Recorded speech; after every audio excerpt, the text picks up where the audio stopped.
Morning, Amy. Good morning, Cody. How's it going? It's going great. How are you? I am great. Having a good week.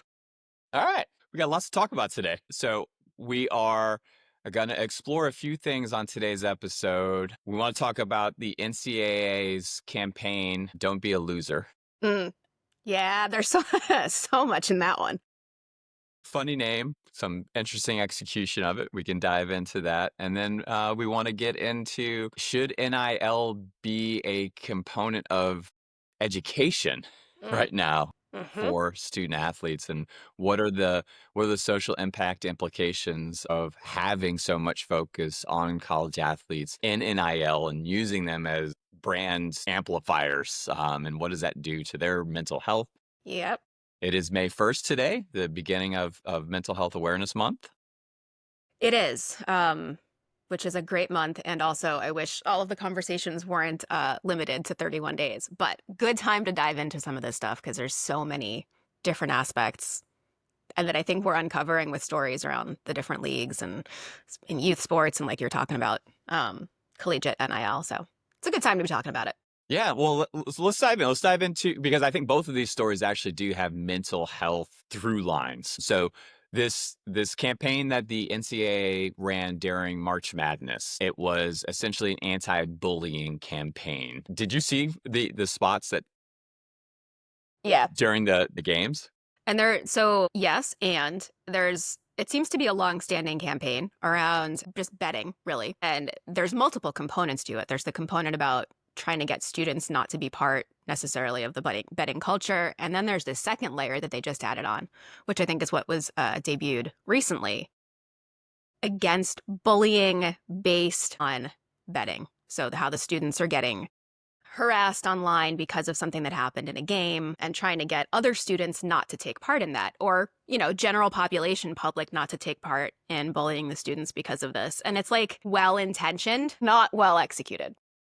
Yeah, so it is, I think, such an interesting new societal challenge because the online gambling it quickly got approved in so many states to become legal, and then it just exploded. And there's so many different platforms now to do this, and there there was like almost this inevitability, like of course this was going to happen. Oh yeah. Even at the professional ranks, I was listening to a podcast yesterday, and it was a professional athlete talking about how she got off of Twitter just because of the vitriol nature of the platform. And so you add in this component of, I lost money because of you, Oh yeah. and that's already tough, even at a professional level. Never mind what the college athletes are still kids to me. Like they're They are not kids. they're not fully they're not full yet. They're still learning. They're still finding out who they are. But we now, as sports fans, look at them as almost the same as professional athletes, because if I'm on a betting app, it's easy to move from the Dodgers game over to the University of Kentucky basketball game. hmm And there's not much how spectators engage and interact with the players. There's no difference at Yeah. this point. So let's talk about the execution, because that to me was where I think, while well intentioned, not a lot of meat there in terms of what the campaign was. I saw the 30-second spot during the maybe it wasn't even the final four yet, but it was One of the during, earlier rounds, yeah. yeah, during the tournament.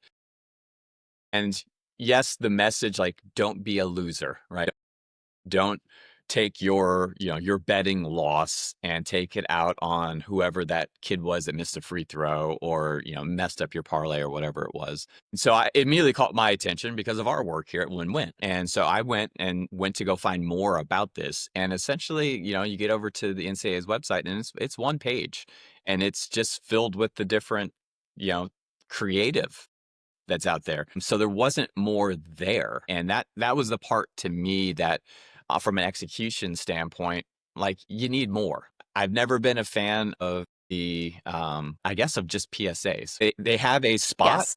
but it's almost as if the PSA, we created it, we're done. Like the campaign's done. And we've seen that model in our work as So many times. social impact marketers. Yeah. We see that all the time. We create a spot, we put some celebrities in it, or we got some great visibility because of the ad placement that we got, or the time slot our ad was Hmm. shown, and we've done enough. And Yeah. that's the way it felt to me. I agree. I like to talk about these kind of campaigns having longer tails, and there was no longer tail for this one, Yeah. which, to your point, there could have been additional resources. There could have been online learning courses for the students and fans to educate themselves on what this looks like and how to protect themselves, their mental health, like there could have been so many other what's next that came out of this. And I totally agree that was a miss. The other part that I was like, "Ugh," is the POV that it came from, right?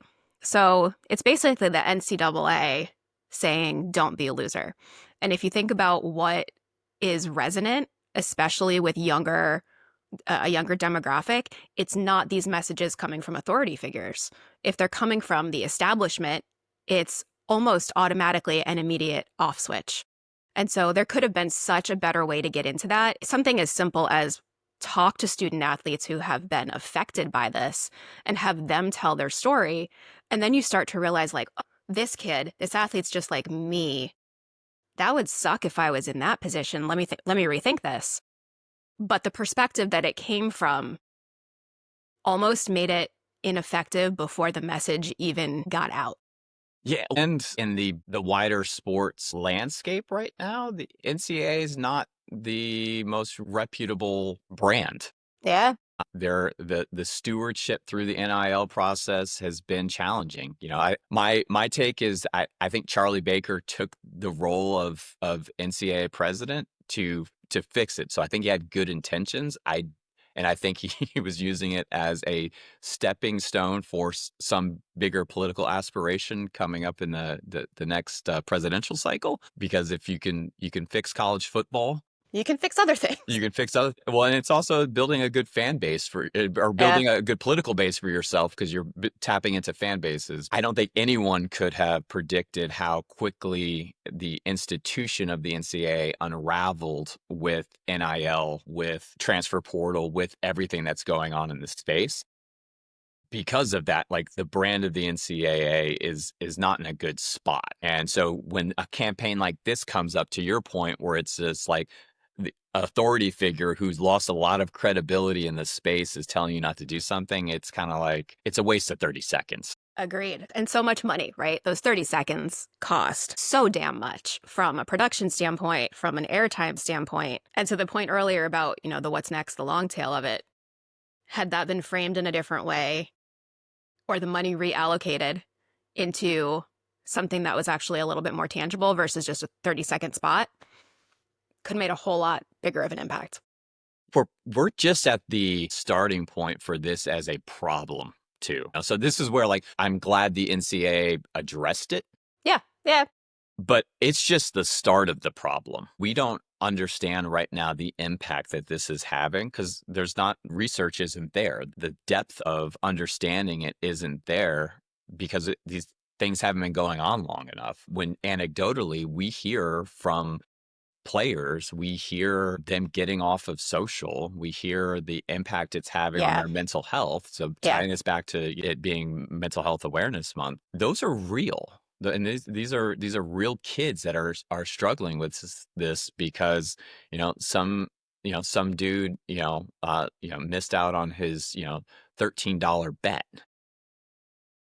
Unfortunately, A lot more. a lot more, right? And Yeah. that's where um, we didn't think through this as a society, the consequences of real money, real gamblers losing money because of Mm-hmm. something an 18, 19, 20-year-old did. And they're just out there playing. All this other stuff is happening in I don't want to call it the adult world, but in like in the real world that has real money financial implications. And in some ways, the student athletes have fought back and reclaimed a lot of their agency with NIL, and then this layer came, Mm-hmm.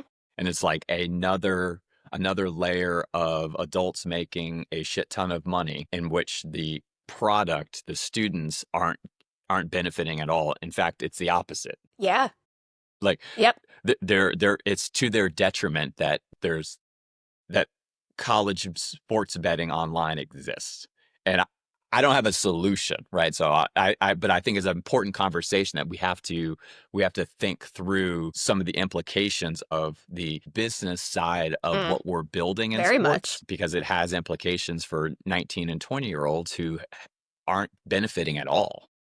I mean, so in the creative design world, there's like two complementary phrases that this kind of relates back to. There's conscious design, which is thinking of, and not just design from a visual standpoint, but systems design, which is what this is. This is a system. And then there's thinking about the law of unintended consequences. So you can look at in this whole realm of conscious design is what is going to move you towards the goal. But if it moves you towards a specific goal with having a negative impact on something else in the ecosystem, that's not the right answer. And that system forces you to go back and look through, okay, yes, it's taking me A, B, C, D, but G doesn't work. I got to go back to the beginning and figure out a better way to get to D over here. And I think with everything evolving so quickly in this space and realistically, people chasing money, right? Some of that thinking did not have the time to percolate and realize and really look at the whole ecosystem and see where are these unintended consequences happening, who are they going to affect, and how do we re-engineer this model to do the least amount of damage. And like it's like the work fast and break shit, right? Yeah. Well, to me, it's the same system that created the inequities with college student athletes to begin with, right? Them not getting paid before the NIL era. This was the system. How do the adults get all of this money? How do they extract the money from the product Mm-hmm. of entertainment? And what does that extraction do though to the people that you're extracting it from? Well, but like my point is that we had those unintended consequences, and what happens, like it, the era, like the Reggie Bush era, where the kid gets stripped from his Heisman because of something that is very legal now. And the reality was he got caught in a set of rules that existed that were purposely there to not get him paid for all the money he was making. And now, what happens? And retrospect, they give him his Heisman back because everything that he did to get his Heisman taken away are perfectly legal now and should have been legal then. They're slowly trying to fix an inequity that exists, but in doing so, the system's the same with betting in college now. We're taking that same system that says the product, the performers of the entertainment not benefiting financially from this, but a lot of other people are. Yeah. And And so it's that we replaced one with the other. So yes, while kids are out there, making money off NIL and get into the transfer portal and all the chaos there, because maybe we should, because there's a whole other mental health aspect there of constantly chasing the dollars, because that's what you can do now. You're able to do that, yeah.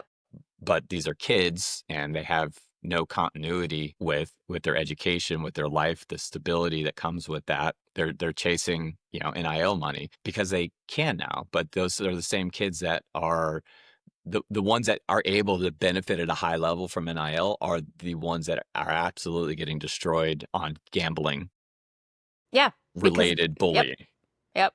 because they're the biggest faces. That's right. Yeah.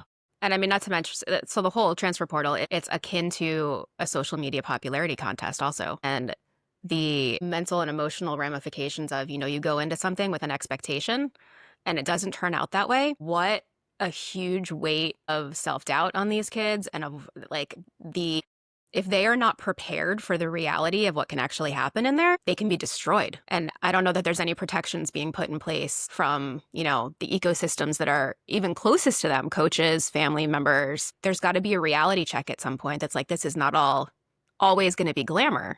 There's another side to it too. Yeah, well, no one's talking about that because it's the grown-ups that benefit off of the work of these kids. I had a great conversation a few months back with an AAU coach who works at a Boys and Girls Club too, and he had this policy. Your goal as an AAU kid is to get into an Ivy League school. And his formula was actually very logical. Ivy Leagues don't give athletic scholarships. So if you get any money, it's going to be merit or need-based aid. But he walked me through this formula of the why. And this was an ex-Harvard basketball player too. And he was like, how many kids from high school go on to college? It's a small percentage, right? How many kids in college go on to the pros? Even smaller Mm. percentage. Mhm. How many pros go on and have, so the average professional career is 5 years, right? In across sports, 5 years is as long as you're gonna be there making money. He's like, what's the percentage of athletes who retire with any amount of money? Probably pretty small. Pretty small. So he's like, when you get and do the math out of what that final percentage of people would be, it's so minuscule. But the narrative along that journey is always go and chase the money year to year. It's 1 year plans. And so this coach's whole philosophy was I try to get my kids on 30-year plans. Mm. Think about you 30 years from now at 50, at 45, when you're no longer able to play.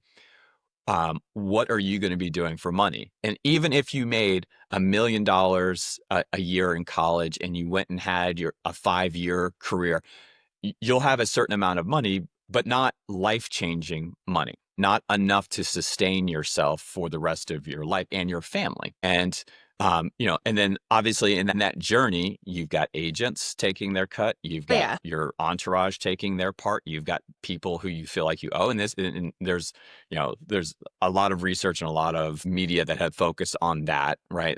How athletes go broke because of Mhm. the thought that they're gonna be able to sustain this for 20 years, that they're gonna have long careers, and it doesn't Yeah. happen.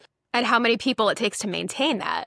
Oh, totally, right? Like, Yeah. and so you may have earned 5, 6, $7 million over that journey, but, like, at the end of it, you got 1 million, and that's not enough to sustain you for the rest of your life. So his whole plan was, if you take that journey and you said instead at the first point, you go and get an Ivy League education, how much money do people with Ivy League educations make over from the point they're 50? Mm. That's an interesting way to look at it. Right, so he was just doing a math formula. He was just Yeah. probabilities and percentages. So he really pushes his kids to hit the books, be a great player, but don't chase this narrative that all the adults out there are telling you of chase some NIL money for a year, go enter the transfer portal, chase the next one, and just keep on doing that. Because while there are examples of success in that model, that no one talks about the failure rate, Of course not, right? because that's So not the sexy story. right, and that's you don't hear about them at all. So that was his take, and I think it was great to hear, that there are adults out there that are steering this, but to your point, the ecosystem, there's not safeguards in the ecosystem. These are individual efforts that are being made, and, yeah, I think part of what our role is as a media company is to be able to highlight those individuals and those narratives, that there are alternatives to this that should be discussed, that we should be highlighting these things, that the system isn't working for everybody. And in fact, it's hurting. If the NCAA has to put out a 30-second PSA, they know if the problem exists. Oh, yeah, and it's hurting the very people, the players who they theoretically exist for. Yeah. Yeah. So I think we're just at the start of this as a societal issue. I don't even think we've scratched the surface with it. It's going to be interesting to see how this continues to play out. I think even with a House settlement coming hopefully soon with some clarity for the NCAA and how they need to proceed with student athletes. This is what Charlie Baker, NCAA president, is hoping. He's been lobbying very hard for this to be federal legislation that comes down, because right Yeah. now all the stuff's happening at the state level. Yeah. And so a kid could leave from a state that doesn't have what they want and go to a state in which there's more of an open marketplace and less, more wild, wild west, which is kind of what is going on right now. You know what we should do? So I've got a friend, she just left. She was the VP at or AVP at FanDuel, and she had, last time I was talking to her, she had such an interesting perspective from the inside of that on seeing the explosion over the years. Maybe we'll get her on here sometime, Yeah, have that conversation. that'd be awesome. I think like there's responsible ways to do this. Like I've got a DraftKings account. I had to take time off because when I was coaching at BC, you can't bet on anything. Never mind. I mean, no one's there's not big betting lines on college softball right now, but it's I couldn't do March Madness. I couldn't do any of those things, right? Because that would be a violation. There's a responsible way to use these Of course there things, is. and where it gets wild is because of the access. It's so easy to do. It's three buttons that I have to press, and I can transfer $500 out of my checking account into these Yep. things, and it could be gone in 10 minutes. I mean, it's the Amazon effect, right? It's like being able to click a button. You don't even have to put it in your cart. It's the buy now button. That amount of ease opens up so many doors Yeah. for good and bad. Right. And so this is for us, there's such a social impact dynamic in this story that we'll continue to cover, we'll continue to talk about because there's definitely more that will be coming down around this. And it's going to be interesting to see the conversations if this administration and this Congress can pass any level of guidance and legislation. Because honestly, I think that is what so many universities are looking for right now. There's the universities, and a lot of the SEC universities are innovating and getting out ahead and trying to establish their own ability to be successful in this environment. And then there's a lot of the majority of the other schools that are kind of in this wait and see. We don't want to invest because it's a money thing. Like, LSU can go and create an NIL innovation lab Yeah. and get some funding around it. Yep. Whereas other programs aren't because, well, maybe that it has to get shut down in a year because Yeah. legislation changes. So Yes. yeah, wild times. Kind of everyone's kind of waiting and seeing. I think that the scary part to me is we're waiting and seeing for the federal government to take a stance on something. And Well, yeah, intermediary. you made an interesting point yesterday, which when we were talking about this, which was that these are kids who grew up completely online, Yes. completely connected, and living their lives out loud on their social channels. Yeah. Since the time I mean, my 10-year-old is not on social media except for making stupid videos on YouTube. But I do not know how normal that is. Like these kids have been on social since they're 9 and 10 years old. And that's just like, that is how they understand how to operate and how to connect with other people. Yeah. And so they're living their lives out loud and putting themselves under the microscope without maybe even recognizing that the level of attention that they're getting, right? They may have 10, 20, 100,000 followers, but putting that one thing out there then gets amplified Hmm. because fandom takes over that one thing. Yep. Why were you out late when you got a game tomorrow? I saw, you were at the pizza joint on campus. I've got $200 on your game tomorrow. Yeah. Get to bed. Yeah. It's that 18, 19, 20-year-old shouldn't have to think about. I totally agree. I mean, I'm pretty happy that that did not exist when either you or I were in college. Definitely not. There was no betting on JUCO games, but yeah, we would have got if we were living our lives out loud. The program probably would have been shut down for the stupid nonsense that 18 and 19-year-olds do. Yeah. Because it's just natural, right? And there's no need for it to be broadcast everywhere. Let it just be the stupid shit that 18 and 19-year-olds do. Yeah, yeah, it's a tough space. Well, so this is a good transition into our next topic and our next story, which is like what are the roles that universities have in educating student athletes around the profiles that they find themselves in, right? The NIL space has created this opportunity for student athletes, and I think it's definitely a great opportunity, but it's the Wild West. Oh, yeah, it is. Yeah. I mean, you see, so I think it was this week, the New York Times had the article about UNC teaching their students how to navigate the NIL space, but through the context of helping them become better creators, right? And there's something there's something really interesting in that. And so, as you and I were talking about this earlier in the week, the perspective of this is what the economy is now. So, it is a university's obligation to some degree to be preparing these kids for what the economy is that they're going to face when they get out of school. But the same flip side of that is if you're only teaching them how to be these creators and you're not helping them navigate, well, what are the potential pitfalls of this? What are the things to watch out for? How do you protect yourself? How do you set boundaries? It can open such a Pandora's box. And like, I'm so conflicted Yeah. on it. Yeah, there's so many layers to this one. So as educator, I'm happy to see it because I think schools and athletic departments and the university has a responsibility to teach and to prepare a student. So I'm going to remove the athlete part for a second here. We go to college and go to university to prepare ourselves for the workforce, right? To set ourselves up to be successful citizens. That has always been the point of college. You prepare yourself for your career. And there's a lot of ways that people can prepare themselves, but the narrative of the American dream, right? You go to school, you buy a house, like it's all of that. And that narrative, I don't necessarily subscribe to. I don't think it exists anymore, but It's a good narrative. It has created a lot of college graduates, but it's also created a lot of diploma mills and shitty schools for sure. and unprepared students at the same time, because that you got to go to college to make money, kind of narrative has always been the narrative, and we know that's not true.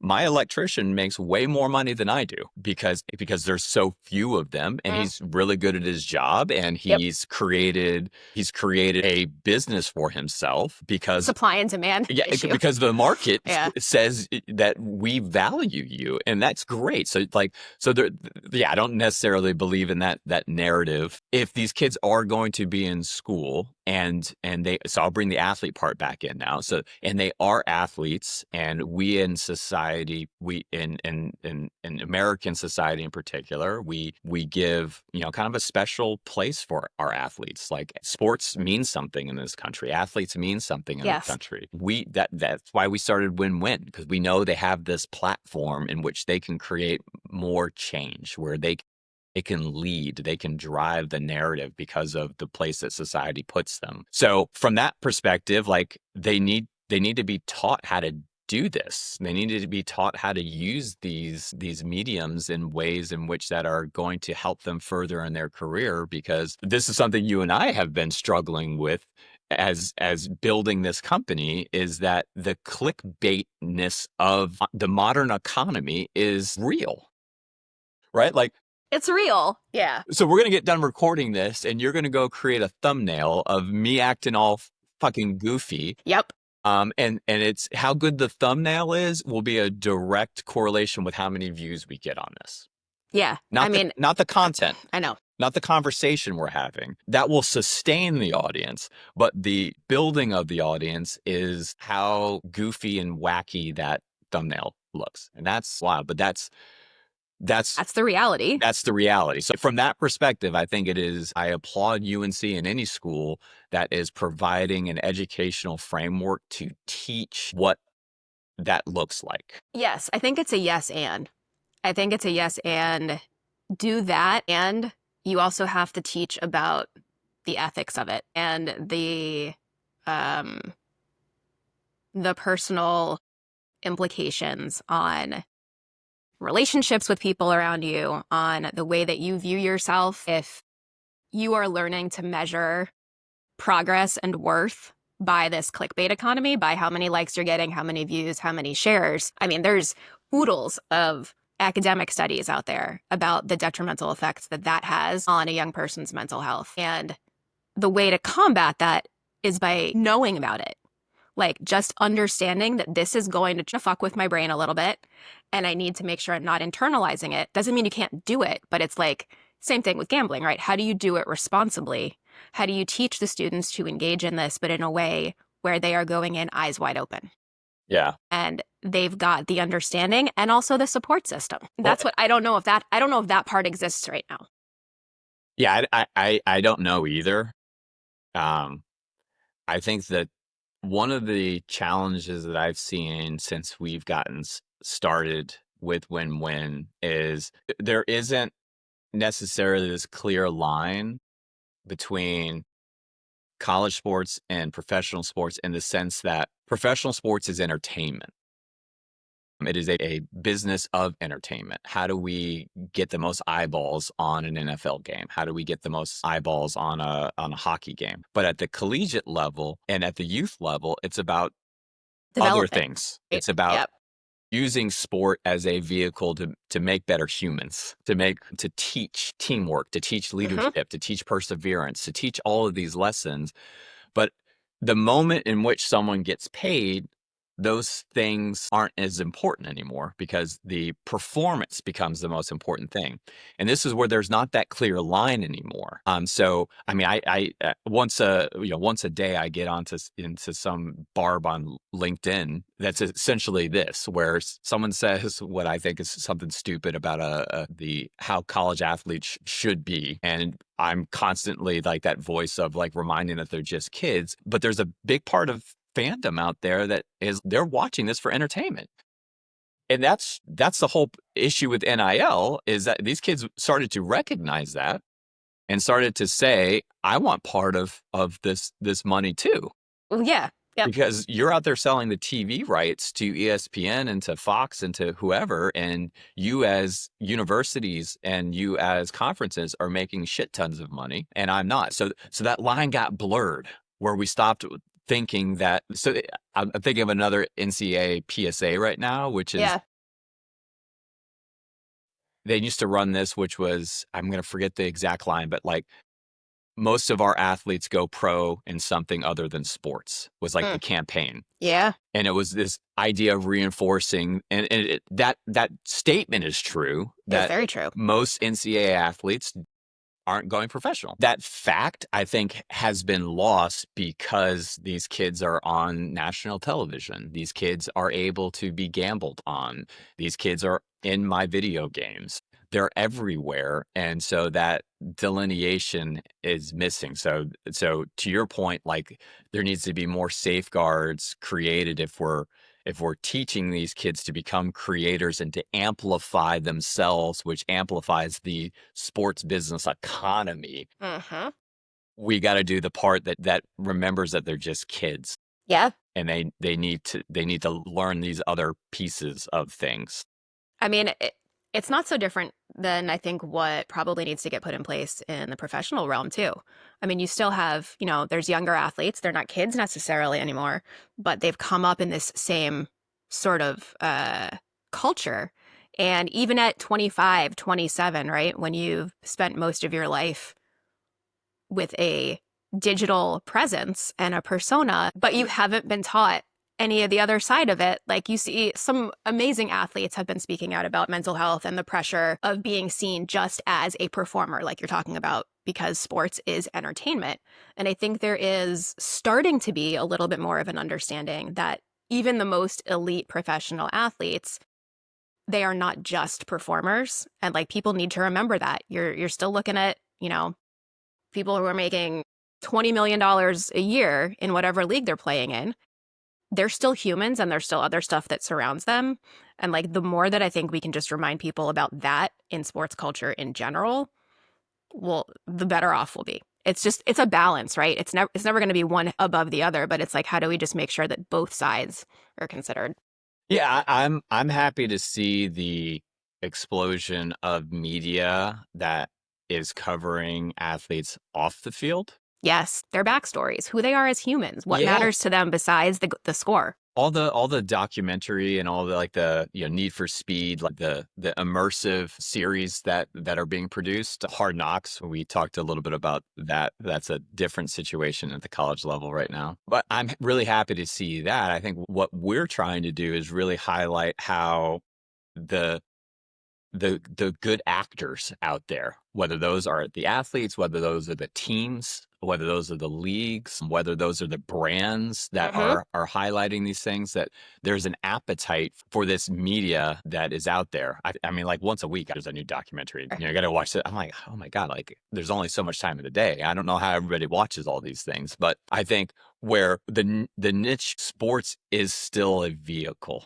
Hmm. It's not just entertainment, that sports is Correct. this vehicle for change and for impact, and there's just so many beautiful stories out there at a grand scale, but also at the much smaller scale, right? That an athlete can really make a difference, or a team can really make a difference by a little action. Hmm. And a lot of what we're seeing is that one more step and it could scale. Doing that, the "Don't Be a Loser" campaign, great that you acknowledge it's a Yes. problem, great that you are putting some resources behind this, but one more step is what is needed. So hopefully through our work and what we're doing, we can start to highlight those people that are Yeah. taking that one additional step and creating some type of more scalable impact. And honestly, us creating the content and the media and starting to, build partnership with these different good actors to amplify those things that are going on. We had a great download this week, actually. Track star Gabrielle Wilkinson. She went to an elementary school in Pennsylvania that she has been talking with their fourth graders online for the past, I don't remember how many months. And she was there in person recently. And what she is teaching them and helping instill in them is some of basic, like, social emotional learning foundations about resilience and about understanding and self compassion and all of these things through her platform as an athlete, because she has had to lean on these herself. And just seeing her inspire these kids and some of the photos of how intently the kids are really paying attention to what she's saying. I mean, more of that, please. Kudos to her. And there's so much more room for those kinds of engagements with kids at all ages. Yeah, no, I'm loving being able to uncover some of these things. I think the beauty of, I think, the community that we're a part of and the ecosystem that we're a part of is that there is an infinite amount of those stories. So many. How do we gotta Yeah. build faster. The pressure's on you and I and the rest of the win-win team to build as quickly as possible so that we can amplify more of these stories, because they're They're out out there. there.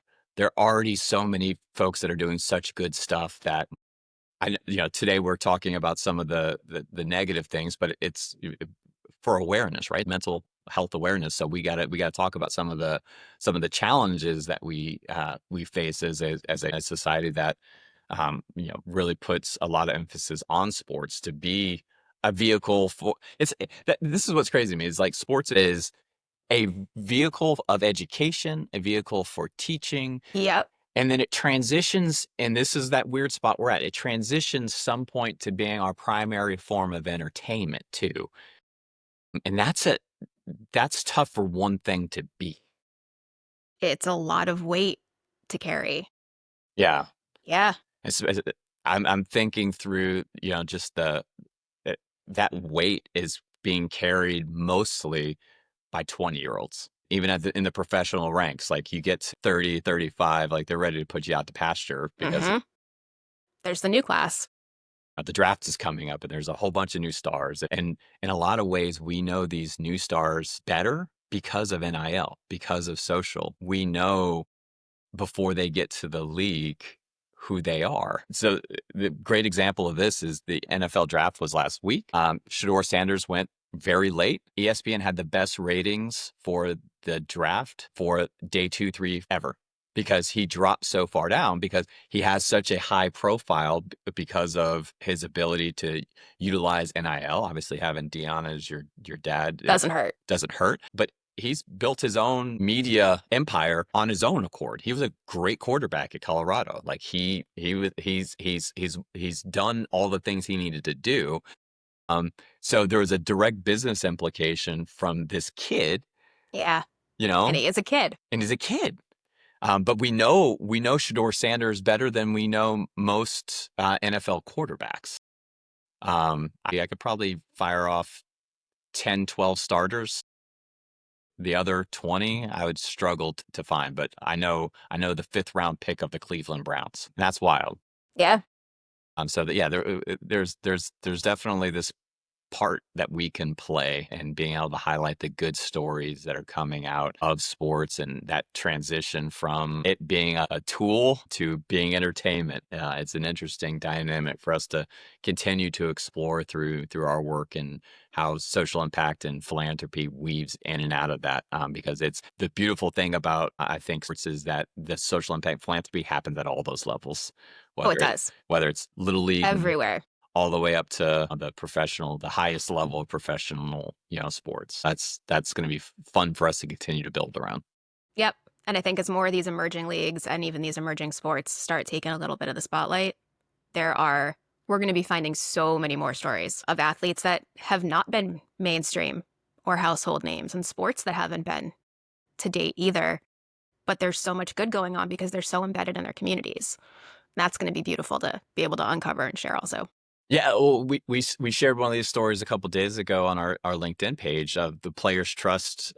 They do a MVP, a most valuable philanthropist that they honor, and it's 6 times a year during the baseball season that they highlight a baseball player who's their MVP. We want more of that.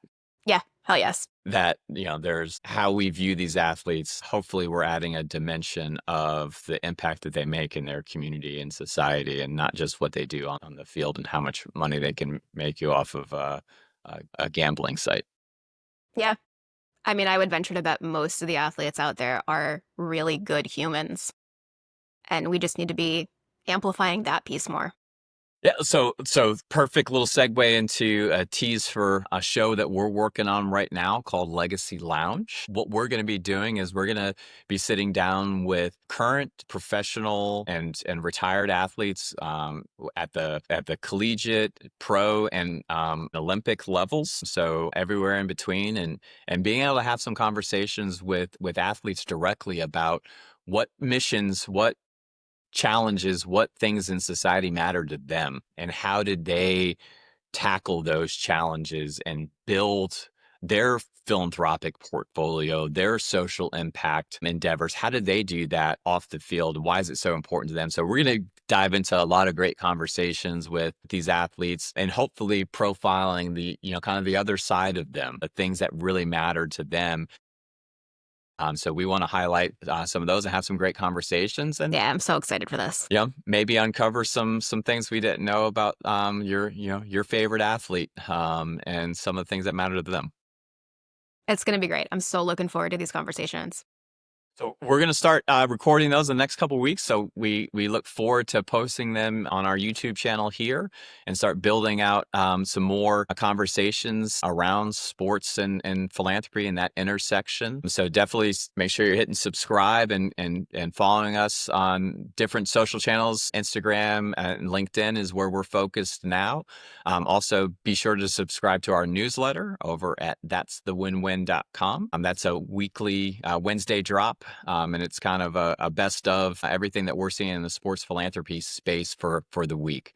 So make sure you jump on those, and we'll see you next week. Who knows what we're going to talk about? We're going to dive into something. We'll see what the world has in store for us. Awesome. That sounds great, Cody. All right. See ya. See you later.